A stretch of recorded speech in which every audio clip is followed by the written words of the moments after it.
আসসালামু আলাইকুম ভিউয়ার্স, আশা করি সকলেই ভালো আছেন। আল্লাহর রহমতে আমিও ভালো আছি। আজকে আপনাদের মাঝে চলে আসলাম বরবটি দিয়ে মাছের চচ্চড়ি রেসিপি নিয়ে। তবে কথা না বাড়িয়ে চলে যাচ্ছি মূল রেসিপিতে। রান্নার জন্য এখানে চুলায় আমি একটি হাঁড়ি বসিয়ে দিয়ে দিচ্ছি পর্যাপ্ত পরিমাণ রান্নার রেগুলার তেল। এখন দিয়ে দিচ্ছি দুটির মতো পেঁয়াজ কুচি। পেঁয়াজ একটু ভেজে সফট হয়ে আসলে অ্যাড করব কাঁচামরিচ কুচি। ঝালটা আপনাদের পছন্দ মতো দিবেন। পেঁয়াজ এবং মরিচ একটু ভেজে নেব। তারপর এখানে অ্যাড করছি আস্ত জিরা, হাফ চামচের মতো আদা রসুনের পেস্ট, স্বাদ মতো লবণ, হাফ চামচ হলুদ গুঁড়া, হাফ চামচ ভাজা জিরার গুঁড়া।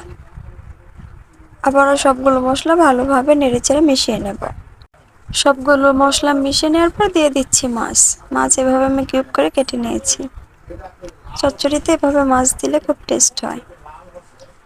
নেড়েচেড়ে ভালোভাবে মিশিয়ে নেব এবং দিয়ে দিচ্ছি কিছুটা পানি।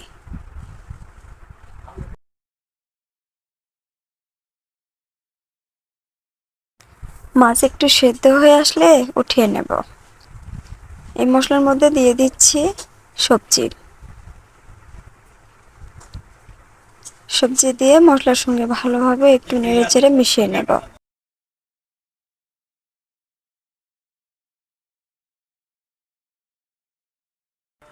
মশলার সঙ্গে সবজি মেশানো হয়ে গেলে এখন রান্নার জন্য পানি দিয়ে দিচ্ছি এবং দিয়ে দিচ্ছি উঠিয়ে রাখা মাছ। এখন রান্না করে নেব।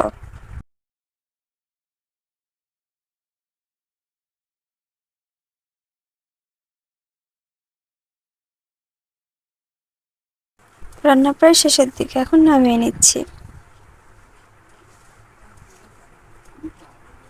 চচ্চড়িটা খেতে দারুণ স্বাদের হয়েছিল। একবার হলেও ট্রাই করবেন। রেসিপি ভালো লাগলে অবশ্যই লাইক, কমেন্ট, শেয়ার করবেন এবং সাবস্ক্রাইব করে চ্যানেলের পাশে থাকবেন।